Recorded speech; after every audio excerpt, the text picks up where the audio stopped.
তবে আজকে যিনি আমাদের প্রার্থী, আমাদের আদিব ভাইয়ের উপরে যে ধরনের হামলা হয়েছে এবং 24 পরবর্তী সময়ে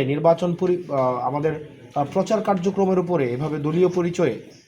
বিএনপির দলীয় পরিচয়ে যেভাবে হামলা হয়েছে, এই ধরনের হামলা কিন্তু একটা পুরা নির্বাচনী কার্যক্রমের মধ্যে একটা নেতিবাচক একটা বার্তা যায়, যে দমন পীড়নের যে বার্তা এবং হচ্ছে কেন্দ্র দখল করার যে বার্তা, সেই বার্তাটি হচ্ছে আজকে মনে হয় যে প্র্যাকটিস ম্যাচ শুরু হলো। আজকে প্র্যাকটিস ম্যাচ শুরু হলো এবং বিভিন্ন সময় আমরা দেখেছি যে কেন্দ্র দখল করার যে একটা প্রবণতা থাকে, ভয়ভীতি দেখানোর প্রবণতা থাকে, এবং আমরা এটাও বলতে শুনেছি যে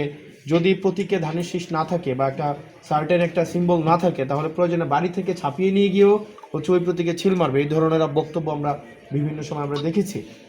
দেখেছি যে কিভাবে বলা হয়ে থাকে যে যখন কেউ আমরা দেখলাম যে বলা হচ্ছে যে জামাতের যদি নারী কর্মীরা ভোট চাইতে আসে, তাদেরকে যেন পুলিশ দিয়ে 999-এ ফোন দিয়ে যেন ধরিয়ে দেওয়া হয়। তো এই যে এক ধরনের আক্রমণাত্মক এক ধরনের আচরণ এবং প্রতিপক্ষের নির্বাচনী কার্যক্রমকে, প্রচার কার্যক্রমকে এভাবে আক্রমণ করার যে প্রবণতা, সেটি আসলে কতটা নির্বাচন দিন পর্যন্ত কতটা অংশগ্রহণমূলক নির্বাচন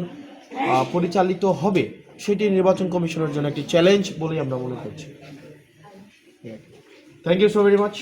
সময় দিয়েছেন। আসসালামু আলাইকুম।